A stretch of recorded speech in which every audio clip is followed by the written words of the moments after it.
Time's up. Admiral. Here it comes.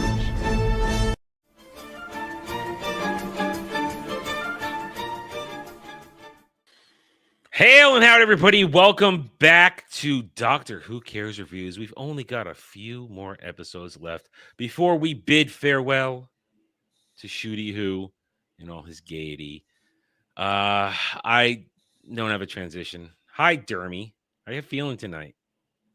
Well, I was, kind of good, tired, and then you alerted me to a video I have to make tomorrow that pissed me off, but that's something for tomorrow and rage. Well, I mean, you can find out more about that if you check in Mellow Mondays. We'll be talking about that later tonight, about an hour and a half. Other than that, hi Jed. It's like I never see you. Yep, it's been so long, so very, very long. I think it's been as long as since you left that BB-8 shirt here. Oh my god! Oh my god! Oh my god! It is not my shirt. I went back to the oldie but goodie transition for you, and what do? You roll out that ratty ass shirt that isn't even mine. It's absolutely yours. No, it's not. Doesn't even fit me. Doesn't even look like it would fit me. It's an extra large. Of course it fit. He's a double XL. I'm not a double. I am not a double. No, I am an XL tall. I am an XL tall because you gotta. Because when you wash it, everything's always going to shrink a little bit. No, it's not the same thing. A double XL be like a tent on me. I'm not that fat. Jesus Christ. No respect. None whatsoever. We're just that desperate not to talk about Shooty Who. We're talking about style. As men, we're talking about style. We are the pinnacle of people to talk about style. I mean, hey, I am Mr. Simple, okay? Simple, single color shirts, this and that, and shorts and jeans. That's it. I'm not crazy with my outfit. I mean, it's fine. 5 of the same shirts. I have. I doesn't. I mean, I repeat the colors. Like I have several black T-shirts. I repeat my colors, but that's it. But that BB-8 shirt is not mine. Sure, it's not. No, it isn't. And for those who are wondering, long story short, I essentially have lost a bet against life. And a year from now, I have to spend a day at Disney's Star Wars Galaxy's Edge, basically pain and suffering myself, with all my friends there to make it worse. And you can help make it worse with super chats and tips on Stream Elements, which ups the tiers of my sadness. Listen, guys, okay, I got roped into this shit, so maybe give me some money too. So you're gonna get money. You are gonna get money that day. You're gonna get money when we. Want compensation. You're gonna get compensation. I'm going to receive. We're gonna. I am the one who has to hold hands with you, and we're gonna be live streaming. I have to hold your hand too. I'm a clean person. So am I, but I don't want to touch you. This is all my fault, and I love every second of it. Okay. Yeah, we now have it on record. He can never threaten to sexually assault me again now. He can never threaten to do that. I've never done it to you ever before. It's always yes, you have. Or fucking yes, devil. You have. You threatened. What is going on? I've threatened ovens with you. That's what I threatened. And then you threatened to eat my body because you're a cannibal. Well, that's not sexual assault. That's cannibalism. You're also anyway. All right. We have delayed long enough. We delayed for about 4 minutes on that. That's the best I can do. I cannot sidetrack us anymore. All right, guys. Welcome to Doctor Who Cares Reviews across all our chats. We're happy to have you have all of you with us here. Hail and howdy to everybody in my chat, and Jed's chat, and Dermy's chat. Hit those like buttons. Everybody's links are in the description below. And remember, RIP Doctor Who. Right. So before we get into the story and the engine, which is really a waste of all our time, I found an article. When we were doing my daily show, the Daily Dive, the Double Ds, we came across an article on the Mary Sue, bastion of excellent pop culture literature. Okay? And remember how last week we called live action Eric, a.k.a. Conrad, one of the worst characters created yet in Shooty Who? What were his motivations? What did he mean? What did he do? Well, that was last week. But that was last week. But the Mary Sue has the genius idea. The Doctor versus Conrad was a satisfying fight by good old Rachel Leishman, the fakest of fake fans. What verses happened? Unit did all the work, and the Doctor did nothing. He talked. They went face to face. They talked to each other. Let's see what fake fan Rachel Leishman has to say. Every version of the Doctor is different. Some versions are quick to anger, others are childish. And then there's Shooty Gatwa's Doctor, who's gay. He's jovial, happy until you come for one of his friends, and then it doesn't end well.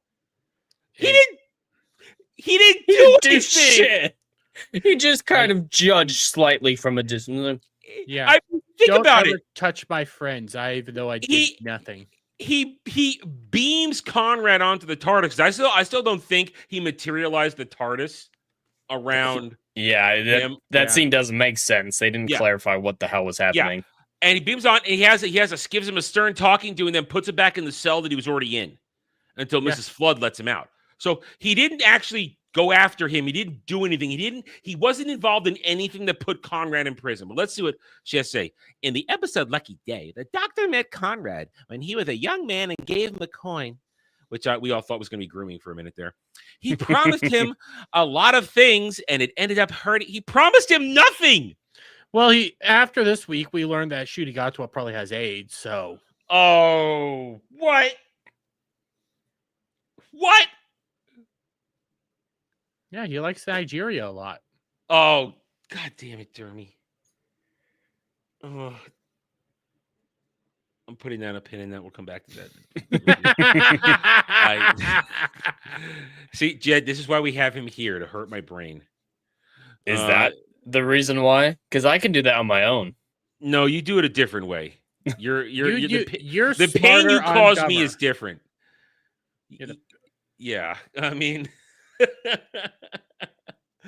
all right. So he used Ruby Sunday to expose the lies he thought Unit was pushing, and even when confronted with the truth, he tried to say it was all pretend. While the Doctor did not play a very big role in the episode, he wasn't there. It was a Dr. Light episode for a reason. Yes. We did get to see him in the end, and for Conrad, he maybe should have been a bit nicer to Ruby. After Conrad tricks Ruby into dating him, it ends up with him saying that the government and Unit are lying to everyone about aliens. He says it's all make-believe and even breaks into Unit to prove his point, which they never really justify. It was just ridiculous. That's when Kate Lethbridge Stewart has had enough and shows him the reality of what's been hunting him. Even when it's proven that Conrad's ideas about Unit are wrong, he briefly tries to dismiss what he saw and is literally attacked. It's a commentary on misfortune, what people will fight in conspiracy theories. Wow, I pulled a U. Okay. Dermy corrected me. We've reached a new low. I was too into my voice. Okay, that's my excuse. I was too into my voice, my soy voice. But what I love most about the episode, outside of getting to see Ruby Sunday again, okay, that's one thing we could agree on. We all enjoyed looking at Millie Gibson until she decided to open her mouth a couple days later. Was seeing the Doctor get angry and protective over his friends. For the first time ever. I mean, seriously, are we at all threatened by an angry Shooty Who? I can't say what I'm thinking right now. It's not YouTube safe. Yeah, that's where I'm at right now. Kind of like I'm afraid he's gonna do things to me. You know what? This is MAGA country. Oh, I get that. Don't hurt a friend of the Doctor's. One of the moments in Lucky Day that really worked was when the Doctor confronted Conrad. The entire episode, Conrad spoke negatively about the Doctor who he met, but never saw again, and thought that he knew better. Actually, he did see him again. Yeah, that's what I was about to say. Yeah, he did. He didn't meet him again, but he did see him again. Yeah, and he got splooged for his efforts. So when he not AIDS. No. God. Is it arguably worse than AIDS, though, to have an interdimensional monster hunt you? Well, I don't think you know what? I'm gonna go talk to some people about that, and I'll figure that one out for you. I mean, and the monster might just F you and then eat you. So I don't know. I don't want to know. I don't want to know. I'm happy not knowing. How about that? The doctor explained that you don't just get to come onto the TARDIS because you want to. You are special if you're invited in. But because of how he treated Kate and Ruby, the doctor brought Conrad on to end it. He told him about his future, showed his anger with her, and put Conrad back in his prison cell. That's it. That really is the extent of it. He gave him a stern finger wag talking to and put him back in his cell. What bad thoughts going through my head throughout that entire paragraph. I don't even think that constitutes the level of a slap on the wrist. No. He did it. He effectively, literally did nothing to Conrad except make him go, I reject your reality, gay black man. You don't belong on my planet. That's what we got out of that. And it completely changed Conrad's entire story. It made it that he unequivocally believed all of the things that he'd been fighting against, which just complicated his story to such a degree that it's nonsensical. His plan doesn't make sense. Nope. His objectives don't make sense. Even if he won, what is he accomplishing? What is he getting out of it? Yeah. Nothing made sense throughout it. You pointed it out last week that it doesn't make any logical sense that he's doing this whole pro doctor freaking podcast and then basically flips it on his head. Nothing is going down the way it should. It's like Love and Monsters, but with people that don't like him but know that he's real. It's bizarre. It would have been okay because he was trying to get close to Ruby. It would have been okay if that podcast were a fake podcast and a really small one that didn't really have a whole lot of traction. Yeah. And he just pestered her until she was willing to come on. But the fact that his inside man at Unit was listening to the Pro Doctor podcast and it had 80,000 views or watches or whatever, listens, that's what complicates it. That's what makes it bizarre. His entire public image is contradictory to what he achieved or tries to achieve with the outing of Unit, with his, hey, I'm going to fake an alien attack so that proves that Unit fakes all alien attacks. It's just nonsensical. Sorry. I need to tangent about that sometimes. No. You're connecting to what we talked about last week, which is perfectly fine. And at the same time, it makes Unit look impotent. How did they not know about him? Doesn't matter. The inside man wouldn't be the only one tracking him. As soon as Ruby says, I'm going to go do this, she probably had to inform Kate and others, okay, I'm going to go take care of this. I'm going to talk to this. They all would have fucking known about it. Yes. The fact that they didn't is... And a quick deep dive would have shown his houses, this and that, and shown that he came there. They wouldn't have waited to the last minute to find out, oh, he tried to become a part of Unit. Oh, he's got 3 houses. He's got plenty of money. His mom isn't dead, blah, blah, blah. But, of course, it doesn't matter because we got a scene where Shooty got to go nose him and say, shame on you. You're going to die of a heart attack at 39 in your cell. Boo-hoo. And that's not the nose-to-nose Shooty likes to do. Oh, goodness. He's mad on behalf of Kate, the legacy of Unit, and Ruby, but to see the Doctor really just use fear in this way is a fascinating new side to his character. What do you mean he's using fear? He's used fear in a much better way in other instances. Why the what am I supposed to be afraid of? A goddamn gay black twink walking up to me like, I can't believe you did mean things to my friends. All I'm scared of is that something sexual is about to happen here that I'm not going to be willing to have. Jesus Christ. He is one of the most uninteresting, uninspiring, boring-ass person on the face of the fucking earth. Quit shoving him in the goddamn face. Hey, Jeremy, I'm going to send you that clip. There you go. I told you you'd get a good one. But here's the point. This is something interesting since we're talking about him. Yeah. According to stans that I've seen on Twitter, everyone who hates the show will actually like Conrad's character and do like a hashtag Conrad did nothing wrong. Do we still think he's a bad person?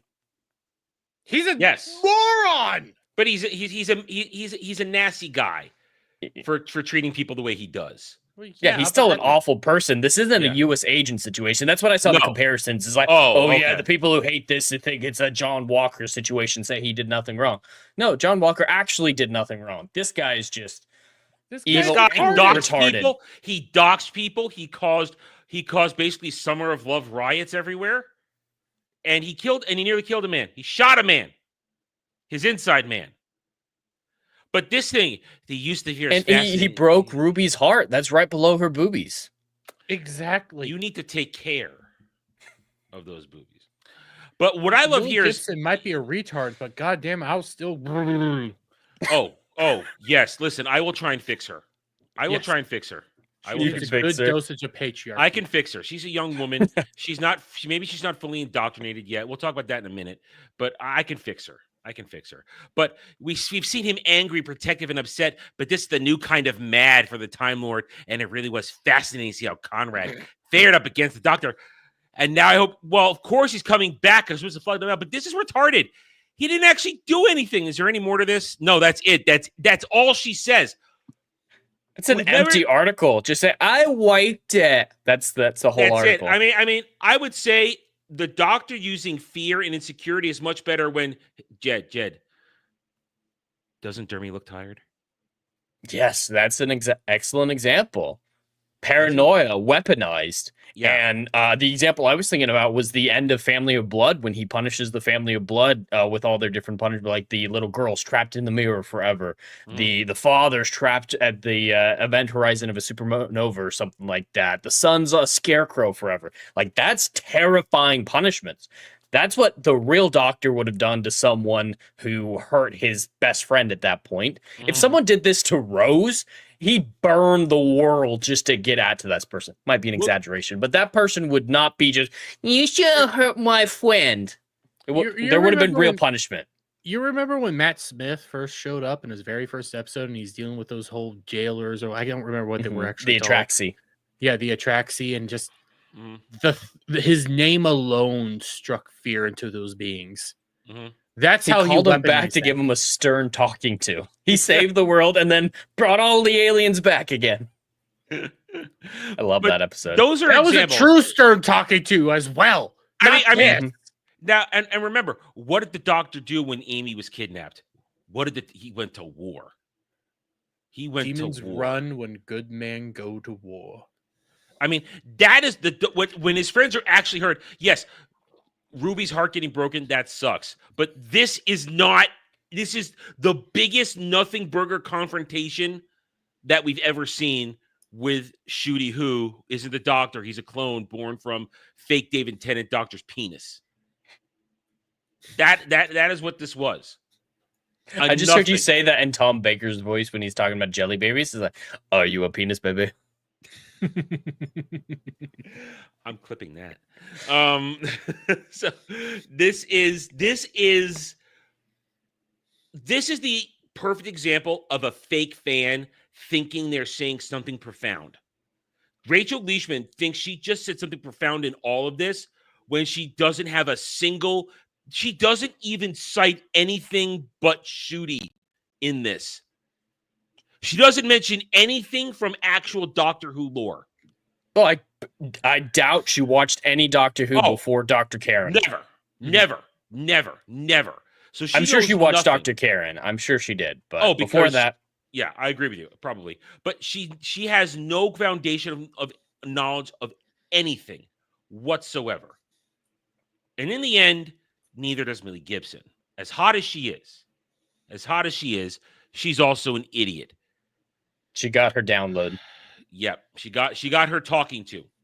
It's time for you to be an activist. Listen, you have boobs. You're an actress. We can weaponize you because they're not listening to the other one, the gay one and the brown one. You need to come out here and speak to them because they like your jiggles. Yeah, every major person in this season of Shooty Who has come out and basically said the same talking points. It was just her turn. And right alongside her episode, because she's not coming back. Ruby Sunday is gone forever. And now Millie Gibson will probably take her tits out someplace, and hey, I'm okay with that. So Millie Gibson went out. And Doctor Who continues to a long new era under returning showrunner RTD. Key cast members are pushing back hard against long-running fan backlash and criticism that the show has embraced ideological messaging at the cost of its storytelling. In a new interview with The Standard, Millie Gibson, who plays the new old new companion, Ruby Sunday, directly addressed the backlash surrounding the show's political rantings. The show is so pure and beautiful and is literally about two besties for resties traveling the universe. So just watch it and get over it somewhat. I remember watching an episode where David Tennant goes back. I think it's with Martha, and they meet Shakespeare, and he's like, "Oh yeah, Shakespeare's quite hot." This is literally what Who does, she claimed. What? Jed, go ahead and correct that. I mean, you could probably correct that faster than I can about what happened when they went to see Shakespeare. I don't think he called him hot. No, he didn't say he's quite hot. I think Martha said that. Mm-hmm. Yeah.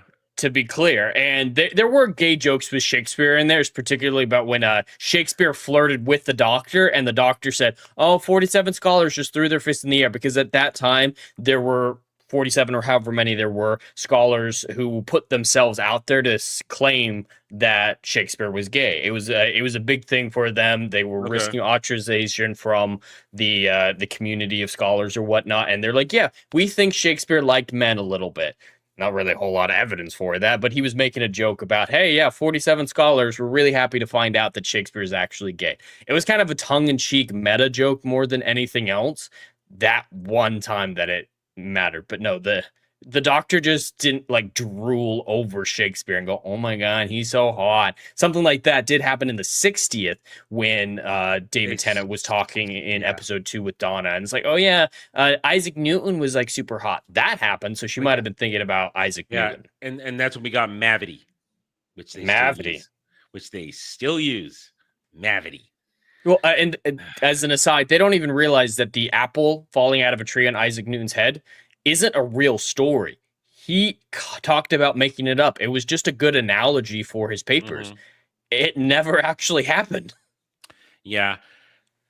She's not alone. Varada Sethu, a.k.a. Belligerent, who joins the TARDIS team later this season. No, later this season, in the season. It's the current season. Get it right. Who wrote this? Marvin Montanar. Get it right. It's the current season, not last season. He's been writing a lot. It's not the greatest. Yeah, this is what happens when people who are not hip try to do a report on something. There's been a couple Dr. Woke references, she said, or whatever, but I think we're just doing the right thing if we're getting comments like that. Woke just means inclusive, progressive, and that you care about people. And as far as I know, the core of Doctor Who is kindness, love, and doing the right thing. Well, it's also being adventurous, smart, clever, and going on with your life and, doing the right thing. But you have to figure out what the heck the right thing is first, because sometimes the right thing isn't what you think is the right thing. Well, let me ask you something. Since Dr. Karen, has the doctor done the right thing? No, there's a lot of dead people in the path of Shooty and Jody. The last time there's an entire hospital dead. Oh, yes. And the last time the doctor did the right thing was this. I'm the doctor, and I save people. That's the last time we had a doctor that cared about saving people.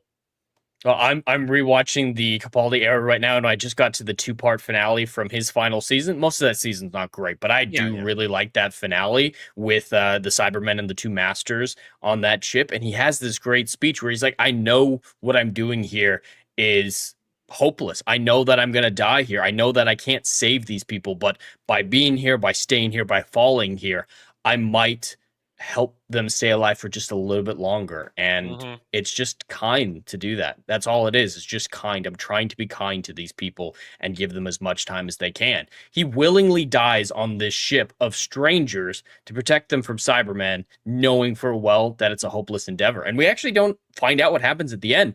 Nardole is with those survivors, still trying to make it against the Cybermen, still climbing up the ship.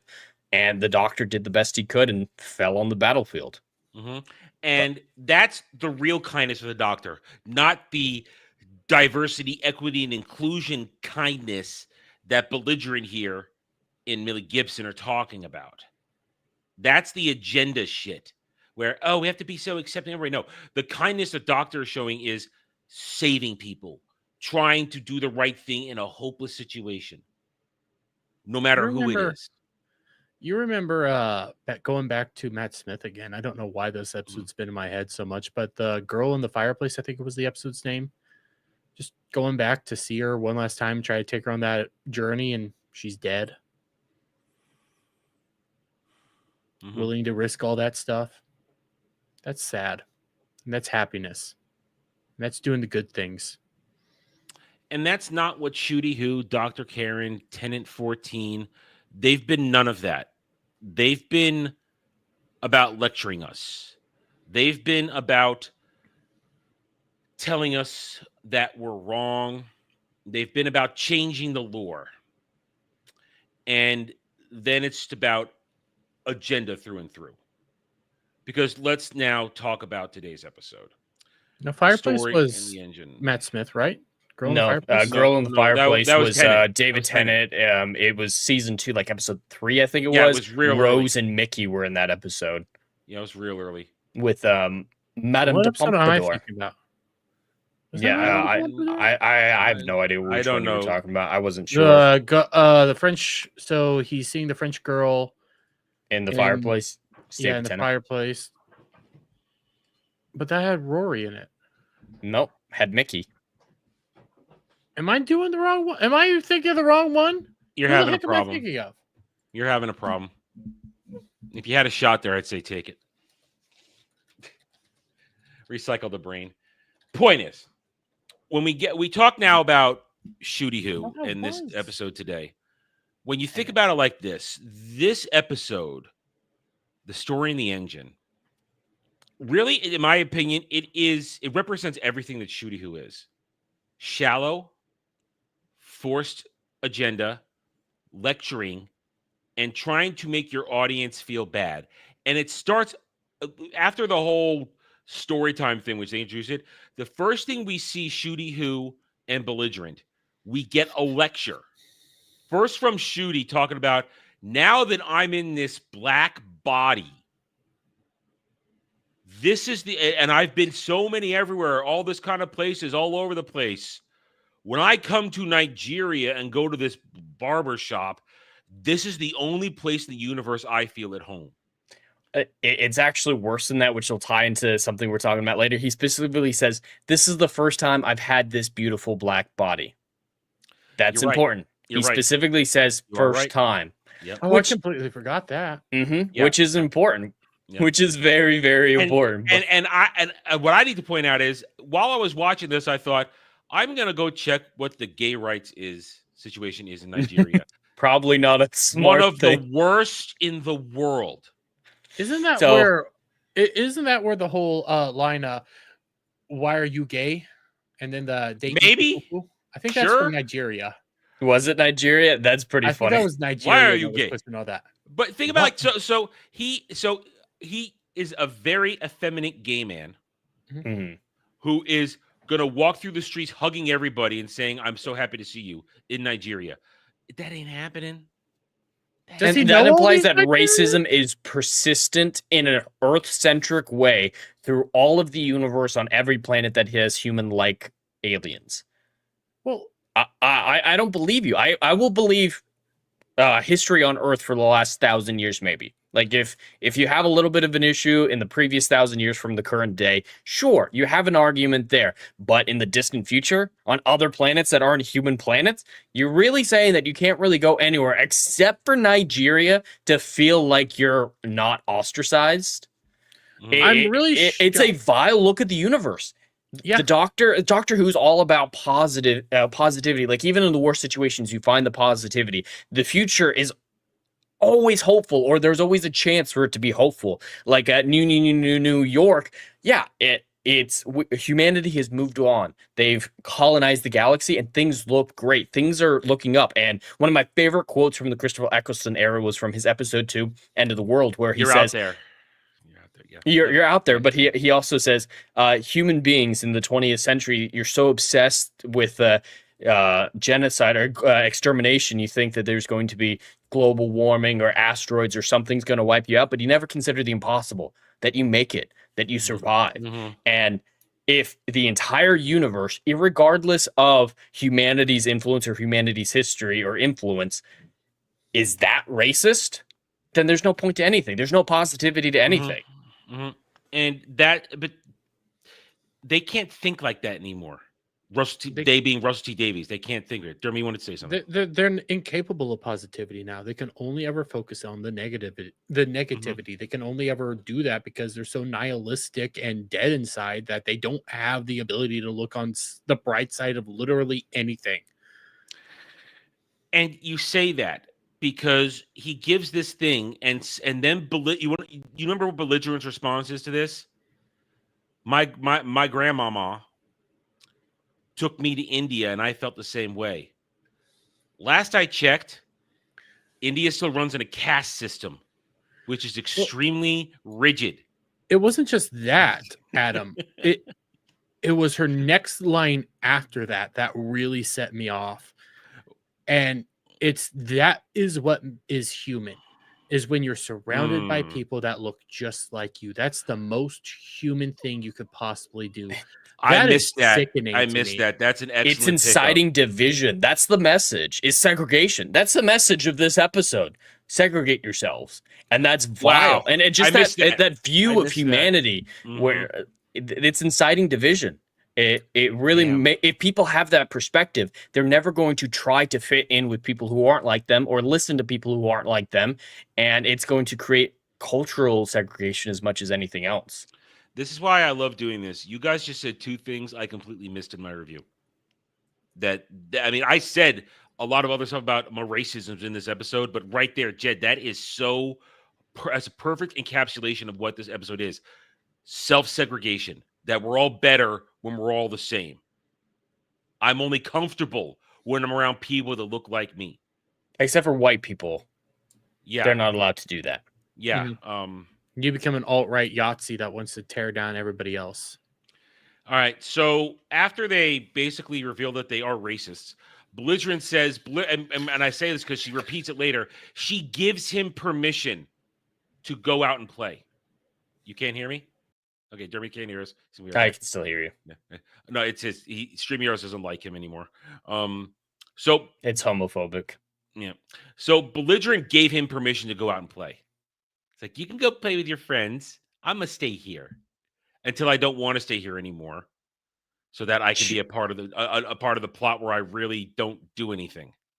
She's such a bitch, honestly. Mm-hmm. Well, the first words out of her mouth is, "We have to get me home again." It's never anything positive with this woman. It's always get me home, get me home, get me home. How long now. has she known the doctor at this point? All the episodes are back to day. Yeah, they're like back to back to back. 2 days at most. 2 days. And she's already ordering him around. Is like, heal, dog, heal. But remember, Jed, it's race. It's a little, can I say this word? What word? He's her slave. Sure. Sure. Is that okay? They're both people of color. It's fine. Okay, it's fine. He's the master. I wish the master was around. Maybe that might explain everything. Well, the master's a whole lot different than the master. Yeah. But my point is shit. I actually want the master now just so we can have that line in the show. Fuck it. Let's go. But I forgot I was gonna say shit. All right, never. Maybe it'll come back to me. But she is terrible. Mm-hmm. From moment one to moment two. You're right, Jed. She's only known him a couple of days.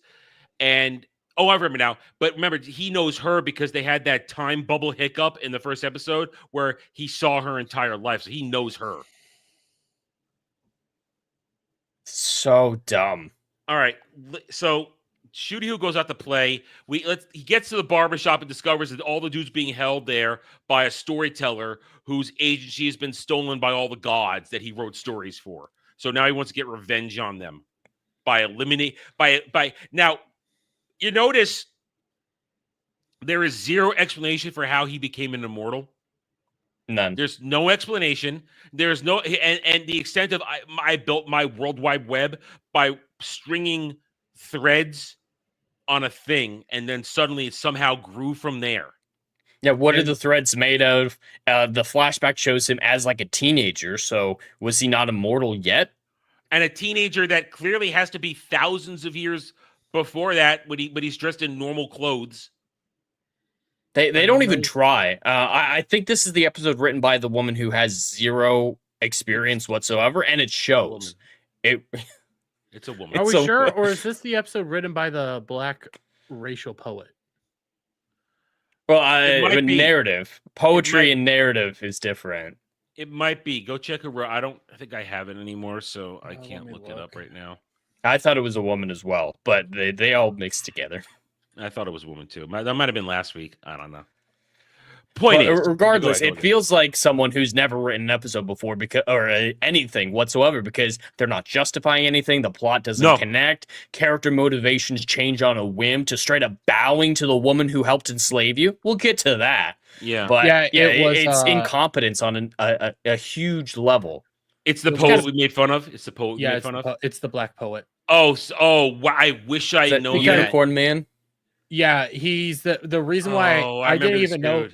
So I didn't even know it was him, except for the fact that I know that his work basically is racialized African supremacy kind of stuff. He wrote some unicorn shit in there too. Out of that, this dude, this dude has zero talent. This episode he does things without explanation. And here's a key. Here's one thing that jumped out at me the most. And Jen, I'm sure you caught this one too. When Shooty is in the barbershop and he gets betrayed by the barber who basically wanted him there so they could use him as the substitutes. They could all get let go. Which isn't a betrayal. I just want to say Shooty should not be mad at him. Yes. Yeah. That whole conflict is so contrived. And I was going to harp on it further, but literally one scene later, I forgive you all, and now I'm going to do what the doctor should do. So it's like he gets angry, but then has a complete 180 in what he's feeling without any time passing or thoughts or conversations given. The real doctor would say, hey, I am glad that you brought me into this so I can help save you, so I can help resolve the situation. He likes to help. He needs to, it's a big part of his characters. He's always going to help people when he finds out that they're in trouble. So the doctor would be okay with being here. He's like, hey, you're my friend. I came to help you. Absolutely fine. But it's because in this episode, it's like, it's my safe space. I need to be safe in my safe space. That's the whole reason he's upset, because they've contrived this whole thing where this barbershop is the only place in the known universe in all of history, present and future, where the doctor doesn't feel like he's has racism lurking around every corner. But even the betrayal doesn't even make much sense, because how the hell would he have been able to contact him to tell him that he's exactly? He didn't even do shit. He just didn't. He couldn't have stopped the doctor from coming. He knew the doctor was coming at some point, most likely, but he couldn't send a message out. He couldn't put a sign up. There was nothing he could have done to prevent the doctor from coming. Once upon a time, there was a plot device written into Doctor Who that the TARDIS took the doctor where he was needed most. Mm-hmm. But this isn't the TARDIS. It's the retardis. It's not even the real TARDIS. It's a clone. Go ahead. Oh, speaking of the TARDIS, it specifically mentions at the beginning of the episode, I forgot to mention this, Belinda says, doesn't the TARDIS cut your hair? Yeah. Oh, I didn't even hear that one. I heard that one. Yeah, I heard that one. I mentioned that in my review, yeah. And so, the barbershop is pointless. The doctor does not need to get his hair cut, apparently, so he does it just for hugs, the culture. Jed. Mm-hmm. He goes there for hugs. Listen, I will say the one funny thing from the barbershop is we have the whole story as to why black people are always late. You're right. They're building on the stereotypes. They're honestly always, when they're trying not to be racist, they ended up being so racist. So all the we're not going to go through everyone, but basically all the conversations in the barbershop, once Shooty is there, they make no sense. They're not connected, and it's literally the characters say things and do things and then change their motivations 5 seconds later. On top of everything, when we learn that the giant spider machine is powered by storytelling, and they get Shooty into the chair, he doesn't tell us doctor story. He tells a story that makes sure everybody knows that Belligerent is the bestest brown nurse in the world that is taken advantage of by doctors who she knows more than, and then is the one that is appreciated for all her good work when by old white women. And it was like a 2-second story, and the two people, the prisoner. What are we gonna call them? I wanted to say the slavers, but what do we call the two people? I'm gonna call them the enslavers. I call it a Nanasi baby girl and storyteller man. That's what I called them in my. I called it black woman and barber. She's also angry black woman too. She's angry. Yeah. All right, so angry black woman and barber, they're reacting like, "Oh my god, this story is so profound. It's such a good story. It's giving us more fuel than we could have possibly imagined." And it's like, yeah, a nurse saved a girl, an old lady's life. That's sweet, but that's not a story. Yeah, and got a hug so we could see Mrs. Flood pass her in the hall. They finally broke the pattern of Mrs. Flood at the end of the episode, and we didn't get Shooty crying. I didn't see a Shooty tear this episode. We didn't have Shooty crying. So and Mrs. really Flood was legitimately just like a blink and you'll miss it kind of character this time. Yeah. So she wasn't that important. So but they had to get her in there still. And next week she'll be in the audience at Eurovision. No, shut up. But so then eventually Belligerent comes to find him and passes a creepy little black girl in the street, which is going to mean something, but didn't mean anything in this episode. Unless it was so random. Unless it's an image of the beautiful little black baby girl that came out of the portal. That's what I started thinking afterwards. Yeah, it might be connected to something like that. But what was suspicious about that? Belinda saw a child on the street, looked away, and when she looked back, the child had walked away. And she's like, this is spooky. Because the street was empty, Jed. There's a door right next to the kid. She's literally a step away from steps up to a house. And she turns away. 5, 4, 3. There's no baby no more. But she giggled and waved and pointed. She's a nice kid. Belinda's retarded. She knocked over apples and got in trouble, and then we just ignored that whole fact. And then they skipped it over. It's like it felt like to me, honestly, that they were being racist against her for not being black. That's what it felt like. Is that, oh my god, a non-black woman showed up, and the cops immediately show up and harass her for no reason whatsoever. I don't think there was a tear. I didn't see any tear. I looked through that moment a lot. I didn't see a tear. I think his eyes watered up. It wouldn't surprise me. Story Barber, man, he had teary eyes. He was about to cry when he was breaking down. But Shooty had no. Shooty God damn, I will say this one episode does establish something kind of awful. Mm. So the whole plan is to basically go through and then kill off all the fucking gods because by removing their stories from time and space. Which these aren't the same type of gods. These aren't primordials like the Toymaker and whatnot. These are just gods that he's been hanging out with, chilling with for years, apparently. Watching MCU Marvel movies. Which all this, none of this makes sense, but let's say yes, okay? Killing off gods kills humanity. Where did that come from? If you had made the argument, it was like, I'm killing them through all history. They never existed at all. The Doctor's like, that'll fundamentally change human history, and we don't know what the butterfly effect from that will be. But human history will change. He specifically says it'll kill 7 billion people. He specifically says 7 billion people will die. So I pointed this out to Adam last night.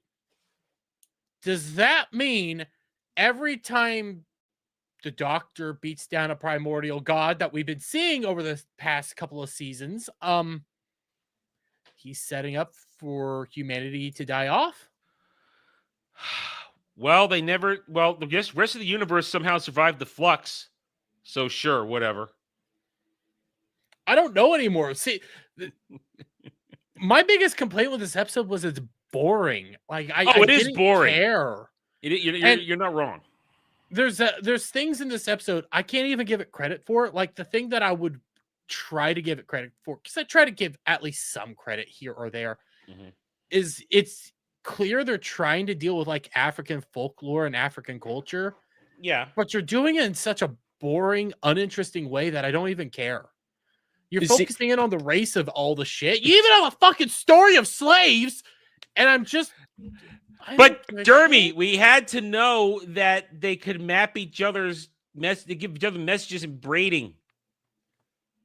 I think that's just a justification to braid people's hair. I said in my review, if that's true, cool. Okay. I don't fucking care. They were acting like that's why those braids were invented, though. Cornrows were invented for that. But what you're not getting, and Twitter has educated on me, if you don't like this episode, you just don't understand Black culture.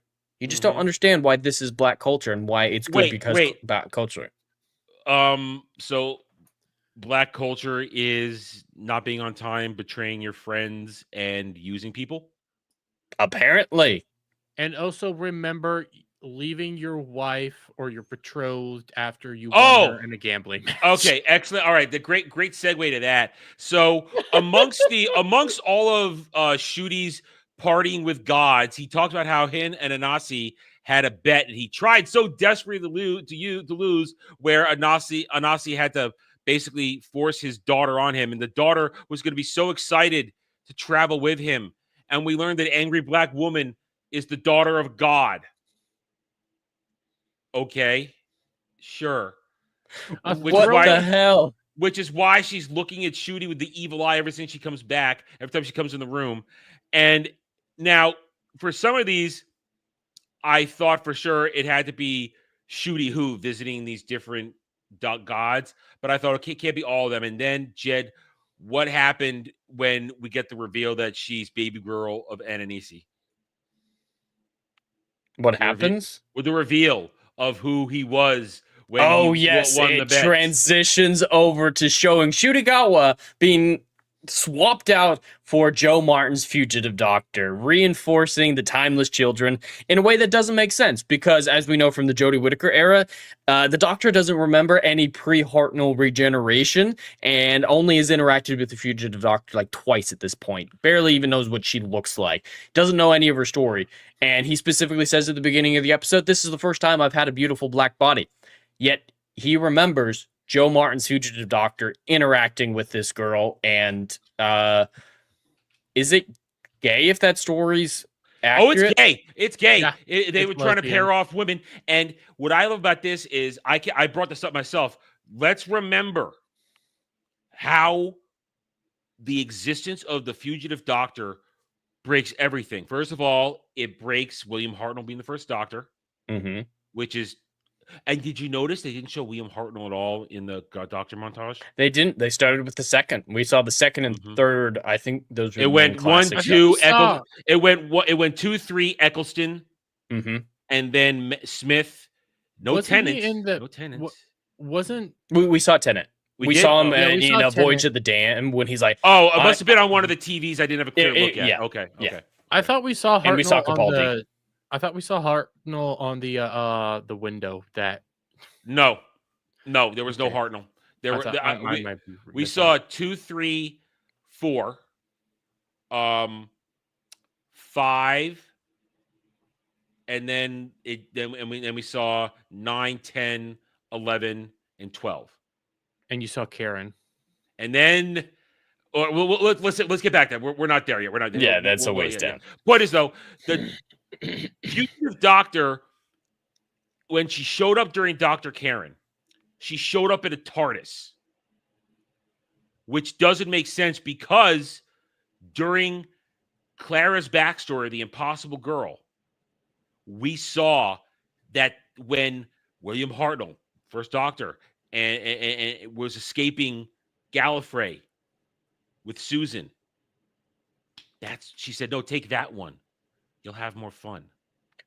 Well, even going back to Classic, who we know, the first place they go, really, or one of the first places that the Doctor and Susan go after Gallifrey is going to 1960s Earth, and that's when it becomes a police box. And then in the second episode, they go off-world with Ian and Barbara, and the Doctor reacts to the TARDIS still being a police box. He's like, why are you still a police box? You're supposed to be changed. We're in a desert or whatever it was. Why aren't you a rock?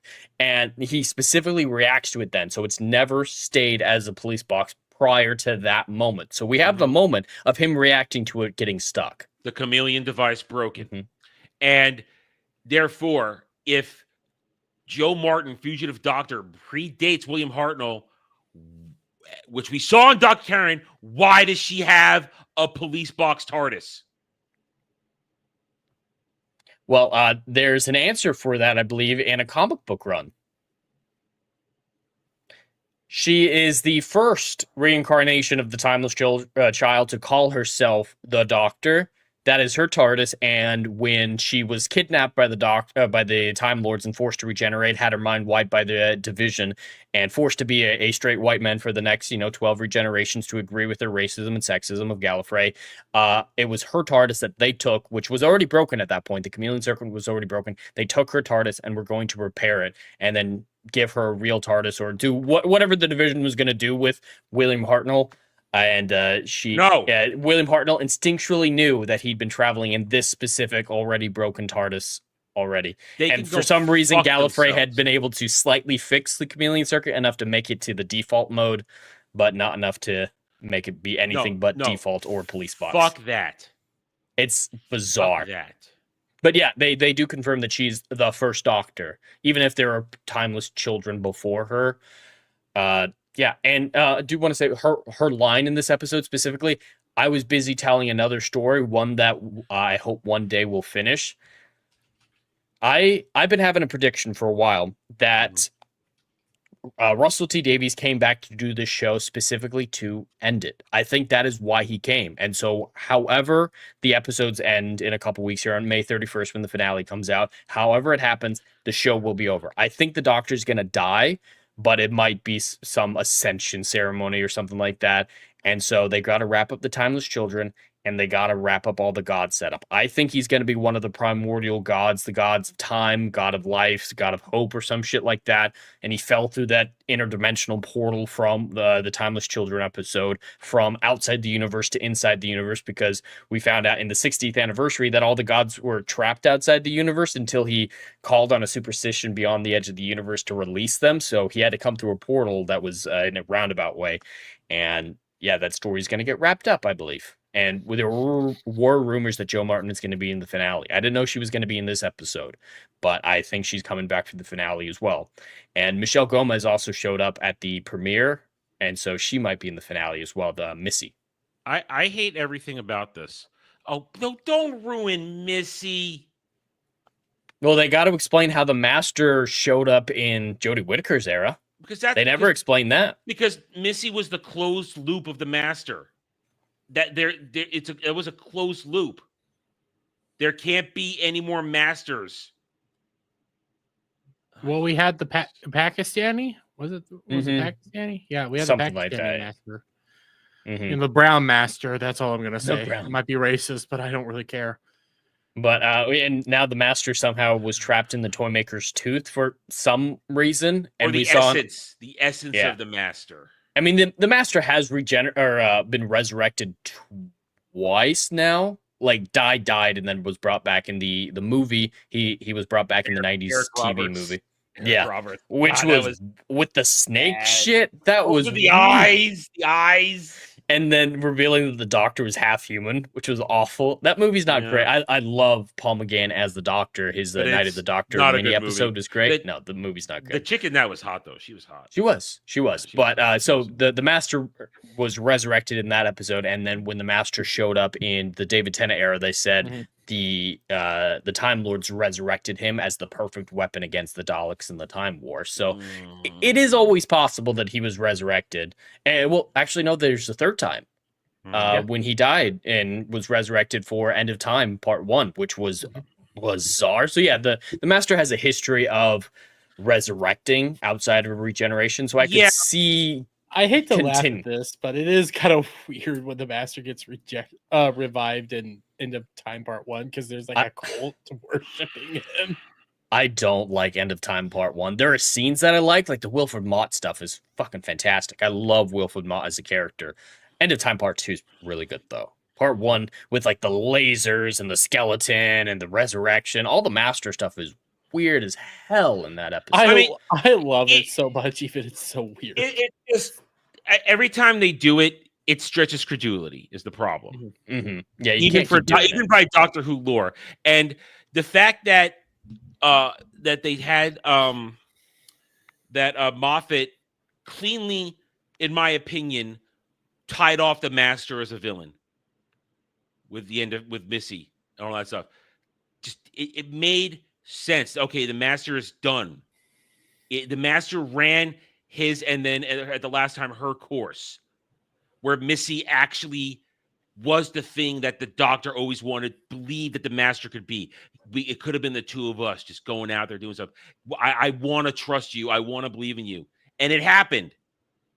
And then she transformed, and she regenerated. So I mean, I wanted that was just it was a perfect ending to the master. And if we're gonna say that a piece of the master's tooth with his essence is picked up and then regenerated again, reborn again into another body, where Pakistani master played the trick and started the whole timeless search and shit. Now it loses all meaning. We've lost the meaning, and we've lost the message. We've lost the plot. We lost the plot, but we can't lose. Well, the plot I mean, we of lost show. the plot of this episode as well. But yeah, we got to get back to what it. is the plot? The plot is that, like I said, Storybook Barberman had all his agency stolen from the gods, and he wants to go to this nexus, which we still don't know how it expanded to a point where it's in space and a giant spider is walking on the webbing to get to the core. And why all the gods are hanging out there? And why going there would mess with them?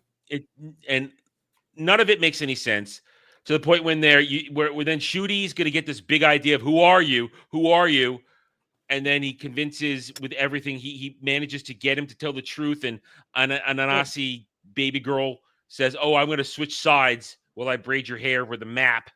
But remember how he got him to tell the truth? He's nothing more than a coward that doesn't tell us his own name. Well, He's isn't a that troll Shooty? on the internet. Yeah. They're calling out the trolls on the internet, but when you say he's nothing more than a coward that doesn't tell us his own name, pot meet kettle. Yeah. Like, if we want to get, to be fair, I don't want to do that, but it's like we don't know your name. Yeah, I don't want to know. That's your a name, good thing. Yeah. Well, I mean, two people know. It's the an name. excellent point. River knows his name, and the entity on Midnight knows his name. No, don't remind me. Anyway, let's get to the end of this. So, after shorting out the whole thing with Story and his fake Sonic, they use the braid hair map to get to the storytelling Which engine. It shows us, but we see his hair. There's no path through it. Yeah, No, it's showing it's showing the maze, but it doesn't show the path through the maze. Sure, but so There's how no does he know which way to go? There's that's what no point of origin. He's just touching his head randomly. The weird thing is he got through the maze by touching the exact same spot you're right. and over again. You're right. And they get to the back, they find this thing, and then Storybook Barberman comes in the back, and I will give it this. This was a clever doctor move with a sort of a baby doctor speech. But when he overloads the whole thing with his life, and the Hemingway thing, I live, I'm born, I'm dead, I'm born, I die, the 6-word story, it's so contrived to me, and it's so pathetic because it shows you how lame and pathetic Shooty Who is when his story is not enough to save everything, but the stories of the real doctors that we talked about earlier, which all show up on the images, quoting lines, great moments, and that, and then they stoop in Jody and have the nerve to say, "I'm the doctor. I'm here to help. It's my job to help people." Bitch, you ain't help anybody in your term. You didn't do anything. In fact, you were obnoxious, insensitive, and let people die. That started the trend of letting people die in this New Who era. And it looked weird. Jed, you've got it. It looked weird. Yeah, all the other ones looked normal. They weren't that distorted by the image. And I think this is the moment right before she regenerates. She's looking over at Az, I think, or Yaz. They're sitting on top of the TARDIS, and it's their gay moment. It's their queer. They're licking ice cream. They wanted to be licking something else. Oh, I don't even think about it because they're both ugly women. Oh, hideous. But they have the nerve to give her a line. I'm the doctor and I help people. It's what I do. Shut up. And then Shooty the whole time is looking around like, I'm stunned as I have my life play before me. No, that's not your life. You're a clone. You're a clone. You're not the doctor. Well, the whole premise is that that 6-word story equates to his entire fucking life. So that's going to give the whole story engine infinite amount of power because now it's replaying through his entire life. But the problem is you're the end of the life. So it's not going to be infinite. Yeah.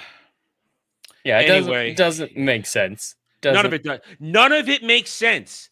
So his story overloads the engine. It's breaking down so everybody can escape. Well, I had a solution to this. Like when they were introducing the whole idea of, oh, the stories fueled this thing, and then we see the spider weaving the web. But they kept saying this.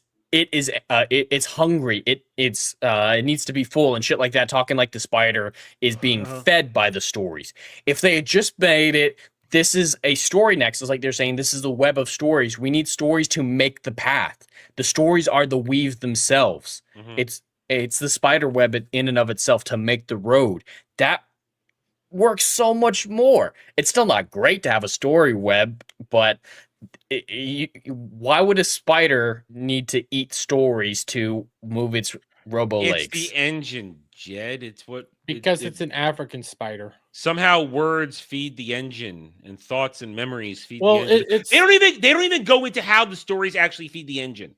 Well, I brought this up earlier. They're trying to utilize African culture and some African mythologies and stuff like that to benefit a lot of this stuff that a lot of us here don't even fully understand or know, which I'm not going to say is a bad thing. You could do that all you want. There is obviously a craving for other stories, other cultures, and other mythos to be told nowadays. We saw this with Black Myth Wukong. We've seen this in other areas.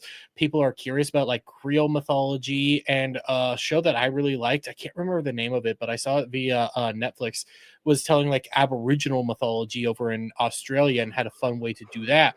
So there is a craving for that, but every time people do this nowadays, especially with African culture, they always go to this my black, my races, my slavery, and we're just going to tell you an unoriginal, boring story that nobody's going to be able to grasp because you should understand this, but nobody understands this, so you need to introduce us to this mythology.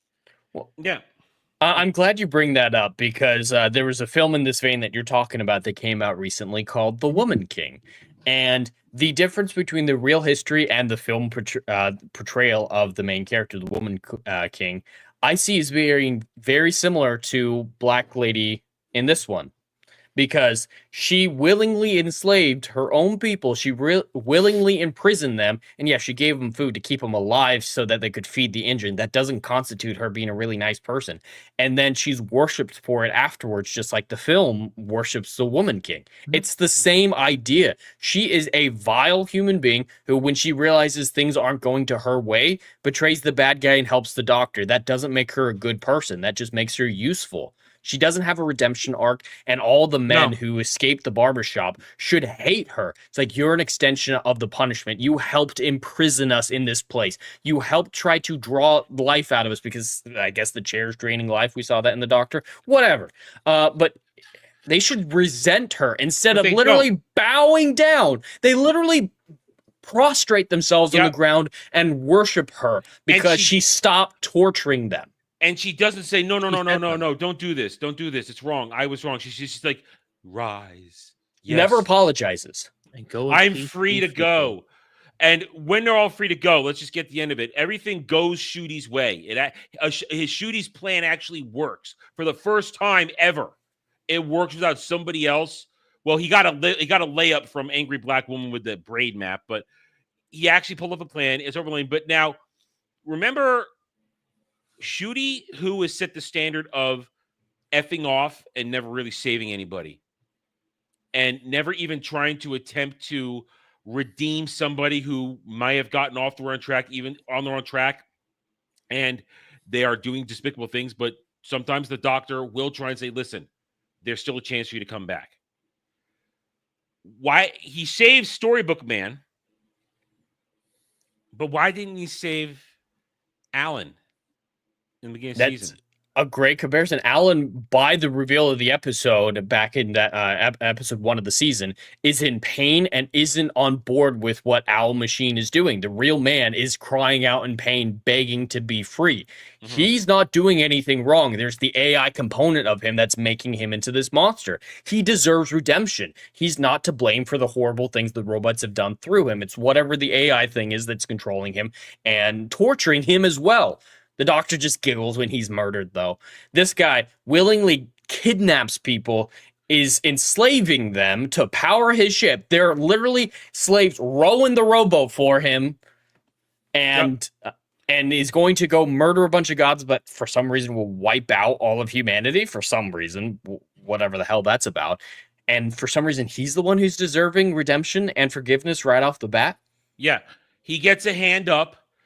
Your stories are still needed.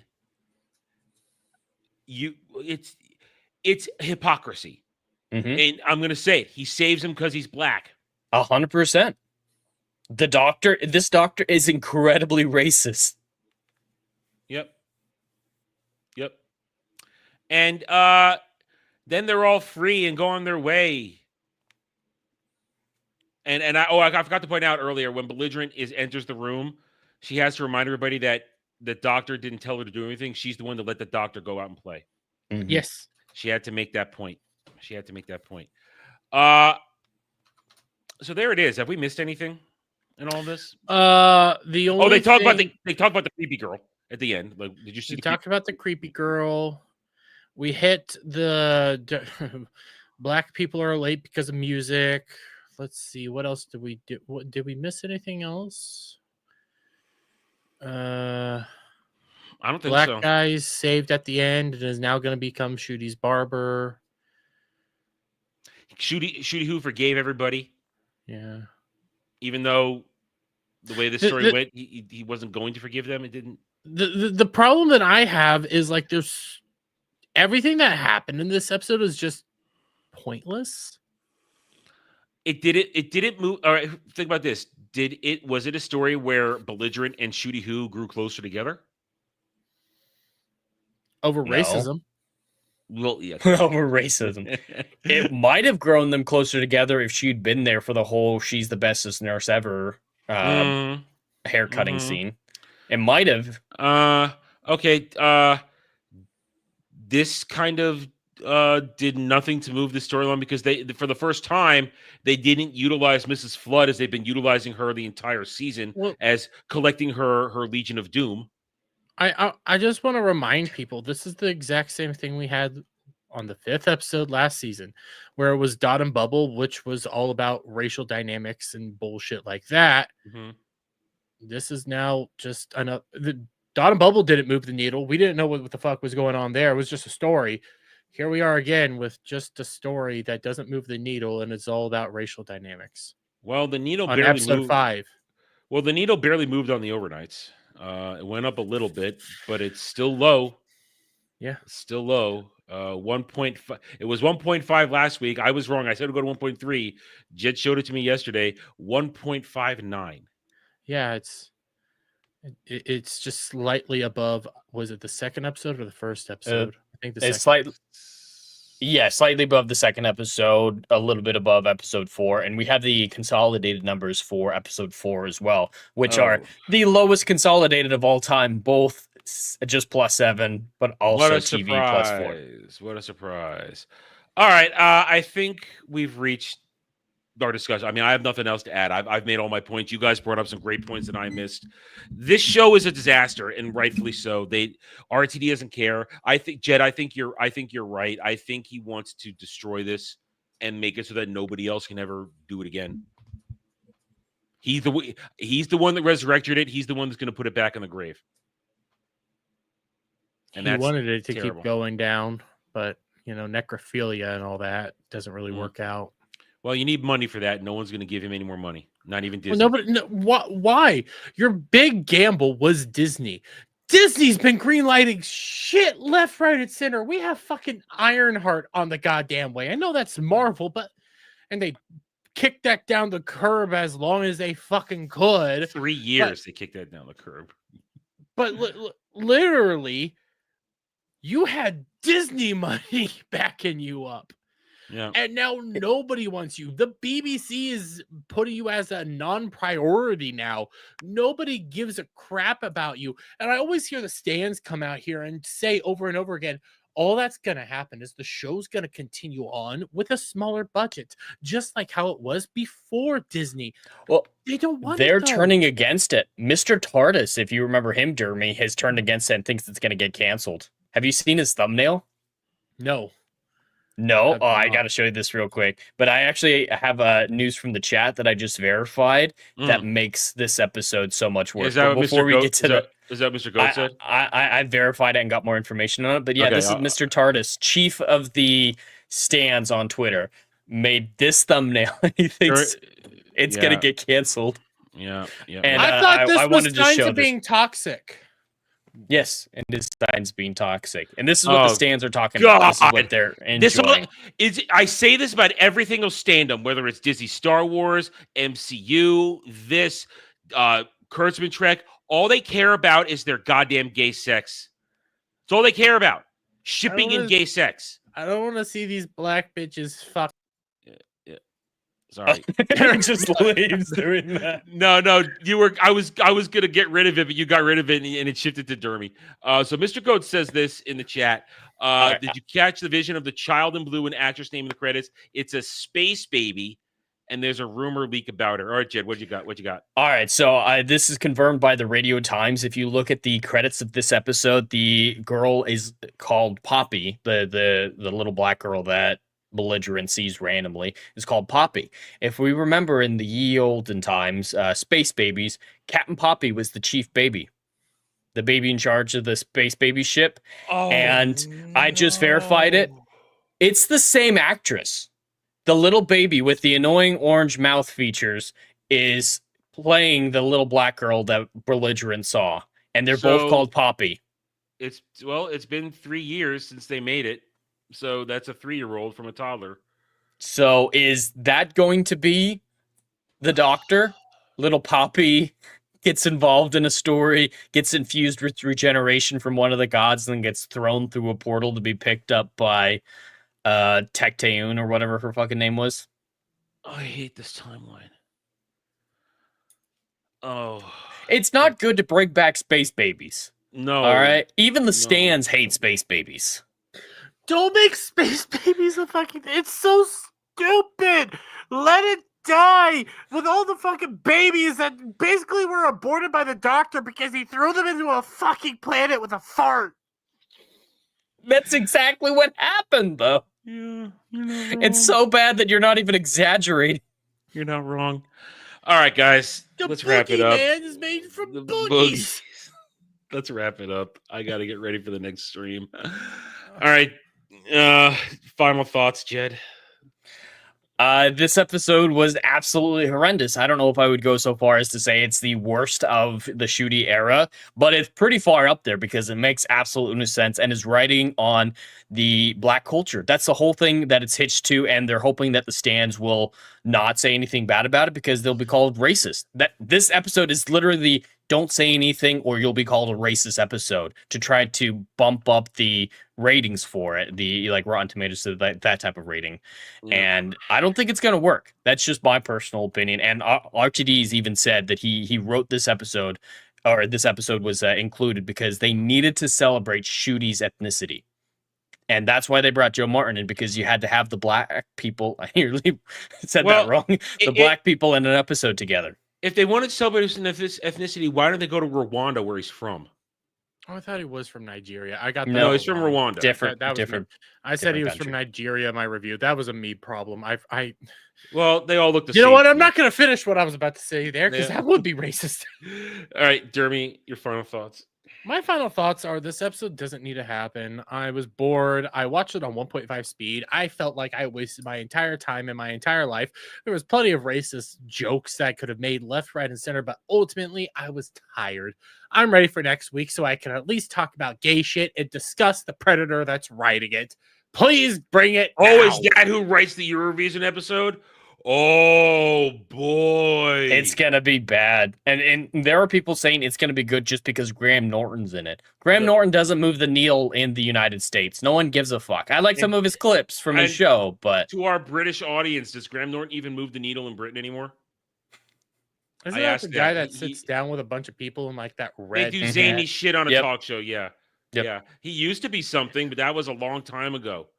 When it was, so I don't know. We have to ask. I know we got British people in our audience here and on our watching our channel, so I'd like to know: does Graham Norton even move the needle over there on across the pond? I love how Shudigawa is actually apparently going to be the UK presenter at the real Eurovision that same night. He's going to be at the real Eurovision, and he's getting attacked for it because Israel was allowed to compete in the Eurovision, and so all the stands are saying they should boycott the event. This has been something we're talking about. I'm not going to get into it here because it's not the stream, the show for it. There is a broken mental disease rampant along that line of thinking out there. It's broken. It's effed up. But that's a discussion for a different stream and different topic of show. As for my final thoughts, I'm basically with both of you. This episode is such a waste of time. It really is racist in the episode. And you have to be, and we're brave enough to say it because we don't give a crap what the stands say to us. We will say it because somebody's got to. Because let's be honest, very few people are reviewing this.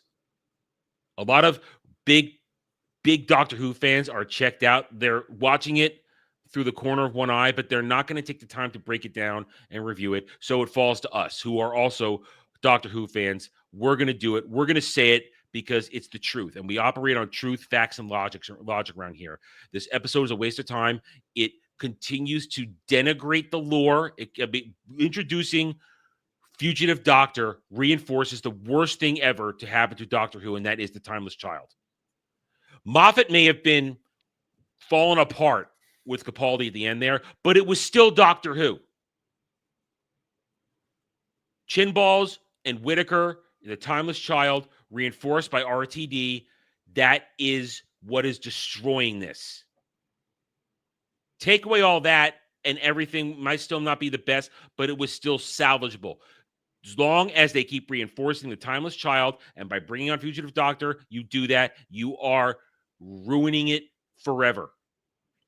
The saddest thing is Love and Monsters is basically tolerable now. So this is the beginning of the end. We've got 3 episodes to go. Next week is Eurovision, written by a PDF file. And we are going to talk about that. We're going to remind you guys what that shit means. And then there's just the penultimate and the finale. And no Christmas special this year as of this moment. So that means you guys only get to enjoy our interesting brand of review for 3 more weeks. So the best thing you can do if you are having a good time, hit that like button, everybody.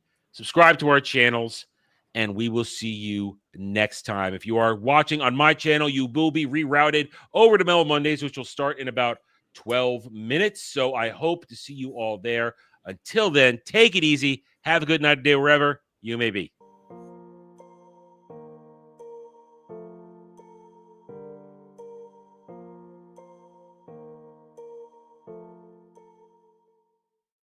Okay, that delay is long. There we go.